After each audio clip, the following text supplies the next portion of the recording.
A public meeting in Dunedin today was held to address issues around domestic and sexual violence.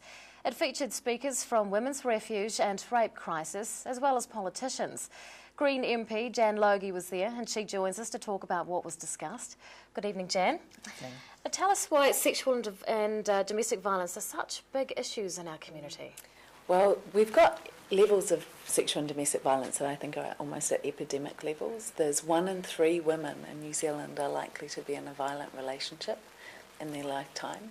And we know between 1 in 5 girls are likely to experience sexual violence, and between 1 in 6 and 1 in 10 boys as well. And that's not even talking about the adult incidents of sexual violence. So it's a huge problem that's taking lives and is just destroying potential and hope, and is, even on the horrible angle in terms of the economic costs, it's costing our economy about $10 billion a year.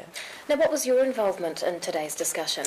I was putting forward the Green Party's suggested solutions around taking these issues seriously and what we might be able to do, and also listening to the communities here. I've been going around the country and listening to different groups about how things are on the ground. Tell us a little bit about what you're doing to address the issues.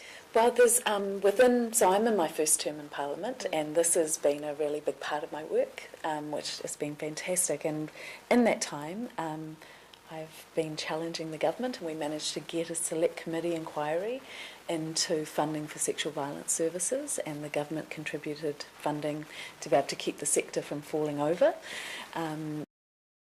the long term, but there's a hope that we can develop a plan together across all the parties in Parliament.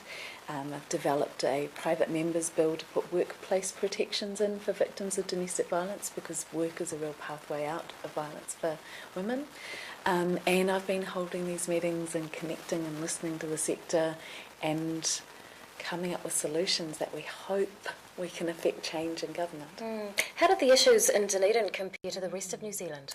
Well, I knew things were bad. I knew funding had been cut. I didn't realise quite how bad it was, actually. And hearing from the Dunedin Women's Refuge and Te Whare Pounamu today that over the recent times they've lost 4 staff members who they haven't been able to replace. That's a service that has never been adequately funded, has always been really stretched, and to hear that they've lost 4 workers for, it's an emergency service. It should be properly funded, is really disturbing. What can be changed then to reduce the current levels of the violence that's occurring? We need to look at the whole of government, actually, and our communities and what we think, and start to talk about it and demand government to have a better response to it. And we need to change what's happening in our courts. We need to change what's happening with the police. We need to change access to housing and those workplace protections for women, and we need education in our schools about what good relationships look like. Because, I know people want to change, the systems aren't supporting change at the moment.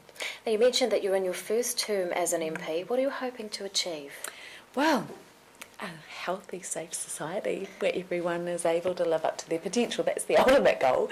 In the meantime, I guess it's keeping this on the agenda and getting it to the point of working with the community where every party in Parliament, not just the Greens, feels as if this is something we have to do, because I believe we do.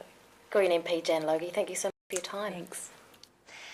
After the break on 39.